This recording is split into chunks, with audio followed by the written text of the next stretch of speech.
എല്ലാവർക്കും എഡ്യൂലേറ്റിന്റെ മറ്റൊരു ക്ലാസ്സിലേക്ക് സ്വാഗതം. അപ്പോൾ നമ്മൾ കമ്പ്യൂട്ടറിനെ കുറിച്ചാണ് പഠിച്ചു വരുന്നത്. അപ്പോൾ നമ്മൾ പ്രീവിയസ് ക്ലാസ്സിൽ രജിസ്റ്ററുകളെ കുറിച്ചായിരുന്നു ഡിസ്കസ് ചെയ്തത്. അപ്പോൾ നമ്മൾ ഇന്ന് ക്യാഷെ മെമ്മറിനെ കുറിച്ച് ആണ് ഇന്ന് പറയുന്നത്. അപ്പോൾ നമുക്ക് ക്ലാസ്സിലേക്ക് പോവാം. അപ്പം നമ്മൾ പറയുന്നത് ഇന്ന് ആരെ കുറിച്ചാണ്? ക്യാഷെ മെമ്മറിനെ കുറിച്ചാണ്.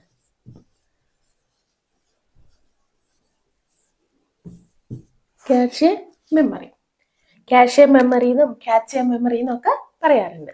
ഇനി എന്താണ് ക്യാഷെ മെമ്മറി? നമ്മൾ പഠിച്ച മറ്റുള്ള മെമ്മറികളെ പോലെ തന്നെ ഉള്ള ഒരു മെമ്മറിയാണ്, ഒരു പ്രൈമറി മെമ്മറി തന്നെയാണ് ആര്? Cache memory.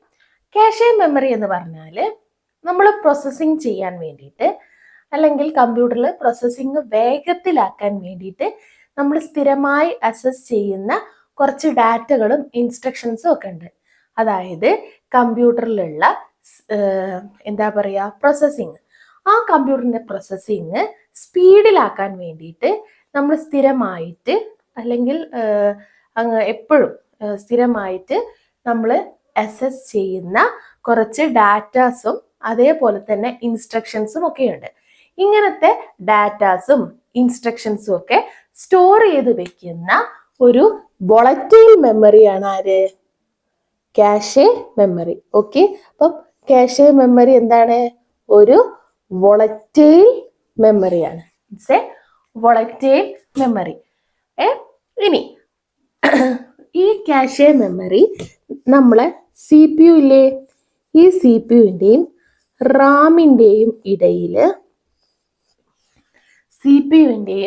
റാമിൻ്റെയും ഇടയിൽ ഒരു ഇന്റർമീഡിയറ്റ് സ്റ്റോറേജറായിട്ട് അല്ലെങ്കിൽ ഒരു ഇടനിലക്കാരനെ പോലെ സ്റ്റോറേജറായിട്ട് വർക്ക് ചെയ്യുന്നുണ്ട്. അപ്പം സി പി യുവിൻ്റെയും റാമിൻ്റെയും ഇടയിൽ ഒരു ഒരു ഇന്റർമീഡിയറ്റ് സ്റ്റോറേജറായിട്ട്, സി പി യുവിൻ്റെയും റാമിൻ്റെയും ഇടയിൽ ഒരു ഇന്റർമീഡിയറ്റ് സ്റ്റോറേജറായിട്ട് ആര് വർക്ക് ചെയ്യുന്നു? ഈ ക്യാഷെ മെമ്മറി വർക്ക് ചെയ്യുന്നുണ്ട്.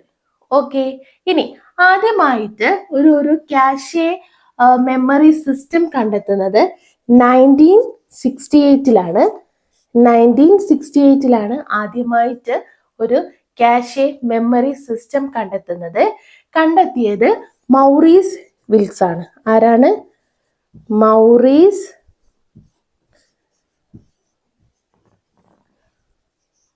വിൽക്സ് ആണ് ആദ്യമായിട്ട് ഒരു ക്യാഷെ മെമ്മറി സിസ്റ്റം കണ്ടെത്തുന്നത്.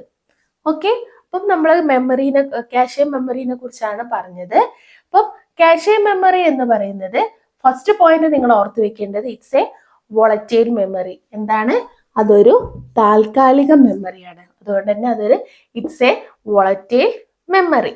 അപ്പം ക്യാഷെ മെമ്മറി എന്താണെന്ന് ചോദിച്ചാൽ കമ്പ്യൂട്ടറിൽ പ്രോസസ്സിങ് വേഗത്തിലാക്കാൻ വേണ്ടിയിട്ട് നമ്മൾ സ്ഥിരമായിട്ട് അക്സസ് ചെയ്യുന്ന ചില ഇൻസ്ട്രക്ഷൻസും ഡാറ്റാസും ഉണ്ട്. ഈ ഇൻസ്ട്രക്ഷൻസും ഡാറ്റകളും സൂക്ഷിച്ചു വെക്കുന്ന ഒരു സ്റ്റോറേജ് ഏരിയ ആണ് ഇത്? Cache memory. ഓക്കെ, ഇനി ക്യാഷെ മെമ്മറി സി പി യുവിൻ്റെയും റാമിൻ്റെയും ഇടയിൽ ഒരു ഇന്റർമീഡിയറ്റ് സ്റ്റോറേജറായിട്ട് വർക്ക് ചെയ്യുന്നുണ്ട് അല്ലേ? ഇനി അടുത്ത് നമ്മൾ പറഞ്ഞത് 1968ലാണ് ആദ്യമായിട്ട് ഒരു ക്യാഷെ മെമ്മറി സിസ്റ്റം കൊണ്ടുവരുന്നത്. ആരാണ് കണ്ടെത്തിയത്? അല്ല, ആരാണ് ഡെവലപ്പ് ചെയ്തത്? Who develop? മൗറീസ് വിൽക്സ് ആണ് ഡെവലപ്പ് ചെയ്ത് കൊണ്ടുവന്നത്. ഇനി ഒരു പ്രാവശ്യത്തെ എക്സാമിന് നമ്മളുടെ മെമ്മറിയുടെ കാര്യം ചോദിച്ച സമയത്ത് ക്യാഷെ മെമ്മറിയിൽ തന്നെ ഏറ്റവും വേഗതയുള്ളത് ഏതാണെന്ന് ചോദിച്ചിട്ടുണ്ടായിരുന്നു. എന്നിട്ട് L1, L2, L3 എന്ന് കൊടുത്തിട്ടുണ്ടായിരുന്നു.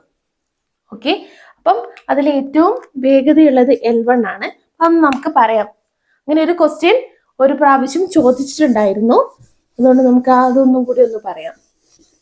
ഏതാ വരിക എന്ന് നമുക്കറിയില്ലല്ലോ. അതായത് നമ്മൾ ക്യാഷെ മെമ്മറി പറയുമ്പോൾ 3 type cache മെമ്മറിയാണുള്ളത്. L1, L2, L3. അതിൽ L1-നാണ് ഏറ്റവും സ്പീഡ് ഏറ്റവും കൂടുതൽ അല്ലെങ്കിൽ ഏറ്റവും സ്പീഡ് ഉള്ളത് ഫസ്റ്റ് ആരാണ്? L1 ആണ്. ഓക്കെ, സ്പീഡിന്റെ കാര്യത്തിൽ ഏറ്റവും കൂടുതൽ L1-നാണ്. സെക്കൻഡ് ആർക്കാണ്? L2-നാണ്. തേർഡോ? L3-ക്കാണ്. ഓക്കെ, മനസ്സിലായല്ലോ. അപ്പം സ്പീഡില് ക്യാഷിൽ തന്നെ സ്പീഡ് L1 ക്യാഷ് മെമ്മറിക്കാണ് കൂടുതൽ സ്പീഡ്. കുറവ് അതിലും കുറവ് സെക്കൻഡ് ആർക്കാണ്? L2-ന്. തേർഡ് L3-ക്ക്. ഇനി നമ്മൾ ക്യാഷ് മെമ്മറിയുടെ വേഗത പറയുന്ന സമയത്ത് നമ്മൾ പറയാം ക്യാഷ് മെമ്മറിയുടെ വേഗത റാമിനെ ബേസ് ചെയ്ത് നോക്കുമ്പം എന്താണ്? കൂടുതലാണ്. റാമിനേക്കാളും കൂടുതലാണ് ആർക്ക്? ക്യാഷ് മെമ്മറിയുടെ വേഗത. എന്നാൽ രജിസ്റ്ററിനെ വെച്ച് കമ്പയർ ചെയ്യുന്ന സമയത്ത് എന്താണ്? രജിസ്റ്ററിനെ വെച്ച് കമ്പയർ ചെയ്യുമ്പോൾ എങ്ങനെയാ അതിന്റെ വേഗത? ക്യാഷ് മെമ്മറിയുടെ വേഗത കുറവാണ് അല്ലേ? നമ്മൾ പഠിച്ച സമയത്ത്, രജിസ്റ്റർ പഠിച്ച സമയത്ത് നമ്മൾ പറഞ്ഞിട്ടില്ലായിരുന്നോ മെമ്മറികളിൽ ഏറ്റവും വേഗതയുള്ള മെമ്മറി രജിസ്റ്റർ മെമ്മറി ആണെന്ന് അല്ലേ? അപ്പം ക്യാഷ് മെമ്മറിനെ സംബന്ധിച്ചിടത്തോളം രജിസ്റ്ററിൽ നോക്കുകയാണെങ്കിൽ വേഗത കുറവാണ്. എന്നാൽ റാമുമായിട്ട് കമ്പയർ ചെയ്യുമ്പോൾ എന്താണ്? വേഗത കൂടുതലാണ്. അപ്പൊ ക്ലിയർ ആണല്ലോ ക്യാഷ് മെമ്മറിനെ കുറിച്ച്. ഇത്രയും പോയിന്റുകളാണ് ക്യാഷ് മെമ്മറിയിൽ പഠിക്കാനുള്ളത്. ഇതൊരു പ്രാവശ്യം എക്സാമിന് ചോദിച്ചതായതുകൊണ്ടാണ് ഞാൻ ഈ 3 ടൈപ്പ് അങ്ങ് പറഞ്ഞത്. അപ്പം ഇത്രയുമാണ് പ്രൈമറി മെമ്മറിയിലുള്ള കാര്യങ്ങൾ. അതായത് നമ്മൾ റാമിനെ കുറിച്ചും റോമിനെ കുറിച്ചും ഒക്കെ പറഞ്ഞു. അതേപോലെ ക്യാഷ് പറഞ്ഞു, രജിസ്റ്റർ പറഞ്ഞു. ഇനി നമുക്ക് എടുക്കാനുള്ളത് സെക്കൻഡറി മെമ്മറിനെ കുറിച്ചാണ്. ഓക്കെ, അതിന് മുന്നേ ആയിട്ട് നമുക്ക് കുറച്ച് ബസ്സുകളെ പരിചയപ്പെടാം. ബസ് പഠിച്ചിട്ടുണ്ടാവുമല്ലോ, കേട്ടിട്ടില്ലേ ബസ് എന്നുള്ളത്? നമ്മളെ റോഡിന്റെ മുകളിൽ കൂടെ പോകുന്ന സാധാ ബസ്സല്ലേ? ഈ ബസ്സിന് ഒരു വ്യത്യാസമുണ്ട്. ബസ് എന്താണ്? ബസ് എന്ന് പറഞ്ഞിട്ടുണ്ടെങ്കിൽ കമ്പ്യൂട്ടറിന്റെ ഉള്ളില് ഒരുപാട് ഡാറ്റാസ് ഉണ്ടല്ലോ. ഈ കമ്പ്യൂട്ടറിന്റെ ഉള്ളിലെ ഡാറ്റാസിന് അങ്ങോട്ടും ഇങ്ങോട്ടും എക്സ്ചേഞ്ച് ചെയ്യുന്നില്ലേ? അങ്ങനെ എക്സ്ചേഞ്ച് ചെയ്യാനുള്ള ഒരു കമ്മ്യൂണിക്കേഷൻ അല്ലെങ്കിൽ ഒരു ആശയപരമായിട്ടുള്ള ഒരു ആശയവിനിമയം നടത്താനുള്ള ഒരു സംവിധാനമാണ് എന്ത്? ബസ് എന്ന് പറഞ്ഞിട്ടുണ്ടെങ്കിൽ കമ്പ്യൂട്ടറിന്റെ ഉള്ളിലുള്ള ഡാറ്റകൾ അങ്ങോട്ടും ഇങ്ങോട്ടും കൈമാറ്റം ചെയ്യപ്പെടുന്നുണ്ട്. അങ്ങനെ കൈമാറ്റം ചെയ്യപ്പെടാനുള്ള ഒരു കമ്മ്യൂണിക്കേഷൻ ഡിവൈസ് എന്നോ എന്ത് പറയാം നമുക്ക്? ബസ്സിന് പറയാം. അത് ഓരോ സ്ഥലത്തെ കമ്മ്യൂണിക്കേഷൻ അനുസരിച്ച് ഈ ബസ്സിന് ഓരോ പേരുകളുണ്ട്. ആ പേരൊന്ന് ജസ്റ്റ് നമുക്ക് നോക്കാം. ഫസ്റ്റ് നമ്മൾ പറയുന്നത് ഡാറ്റാ ബസ് എന്നാണ്. ഫസ്റ്റത്തെ ഏതാണ്? Data bus. എന്താണ് ഡാറ്റാ ബസ്? ഡാറ്റാ ബസ് എളുപ്പമാണ്. പേര് പോലെ തന്നെ ഡാറ്റകൾ അങ്ങോട്ടും ഇങ്ങോട്ടും കൈമാറുന്നതാണ് ഏത്? Data bus. ഓക്കെ, ഇനി അടുത്തത് കൺട്രോൾ ബസ്.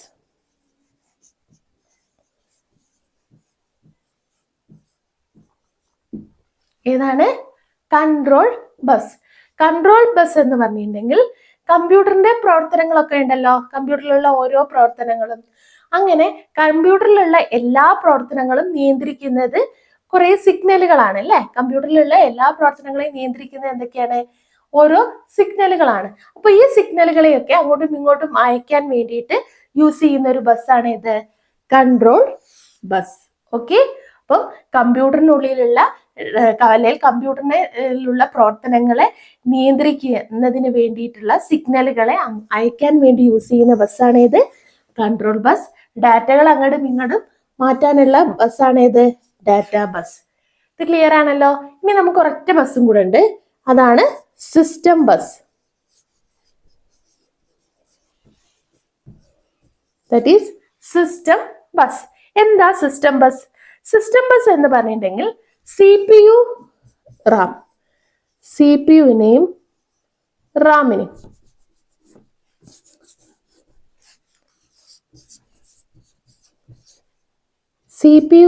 റാമിനെയും കണക്ട് ചെയ്യുന്ന CPUവിനെയും റാമിനെയും തമ്മിൽ കണക്ട് ചെയ്യുന്ന അങ്ങോട്ടും ഇങ്ങോട്ട് കണക്ട് ചെയ്യുന്ന ബസ്സാണ് ആര്? System bus. ഓക്കെ, അപ്പം CPUവിനെയും റാമിനെയും തമ്മിൽ കണക്ട് ചെയ്യുന്ന ബസ്സാണ് ആര്? System bus.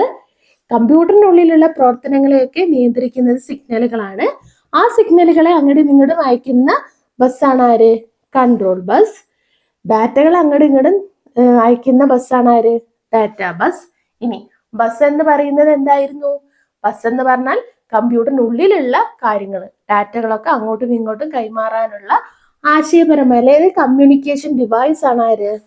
ബസ് എന്ന് പറയുന്നത്. ഇനി നമ്മൾ ഇത്രയും കാര്യങ്ങളാണ് നമ്മളിപ്പോൾ പറഞ്ഞത്. അപ്പോൾ ഓൾമോസ്റ്റ് പ്രൈമറി മെമ്മറിയിലുള്ള എല്ലാ കാര്യങ്ങളും നമ്മളിവിടെ പറഞ്ഞു. ഇനി നമുക്ക് സെക്കൻഡറി മെമ്മറിയെ കുറിച്ചാണ് പറയാനുള്ളത് കേട്ടോ. അപ്പം ജസ്റ്റ് ഒന്ന് നമുക്ക് ഈ ക്ലാസ് ഒന്ന് കേട്ട് നോക്കാം. നമ്മൾ പറഞ്ഞ കാര്യങ്ങളൊക്കെ ഒന്ന് എടുത്ത് പറയാം. ഓക്കെ, അപ്പൊ നമ്മൾ പറഞ്ഞത് കാഷെ മെമ്മറിനെ കുറിച്ചായിരുന്നു. കാഷെ മെമ്മറി എന്ന് പറഞ്ഞിട്ടുണ്ടെങ്കിൽ എന്തായിരുന്നു? ഒന്ന് ആലോചിച്ച് നോക്കി പറഞ്ഞേ. ഫസ്റ്റ് നിങ്ങൾക്ക് കിട്ടുന്ന പോയിന്റ് എന്താ? കാഷെ മെമ്മറി ആലോചിക്കുമ്പം ആദ്യം എളുപ്പമുള്ള അല്ലെങ്കിൽ ആദ്യം വരുന്ന ഒരു പോയിന്റ് പറഞ്ഞേ. അതായത് കാഷെ മെമ്മറി എന്ന് പറഞ്ഞാൽ എന്താ? ഒരു വോളറ്റൈൽ മെമ്മറിയാണ് അല്ലെ? ഒരു താൽക്കാലികമായിട്ടുള്ള ഒരു മെമ്മറിയാണ്. കാഷെ മെമ്മറി എന്ന് പറഞ്ഞാൽ എന്താണ്?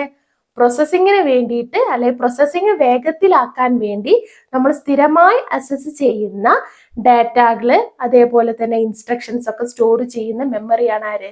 Cache memory.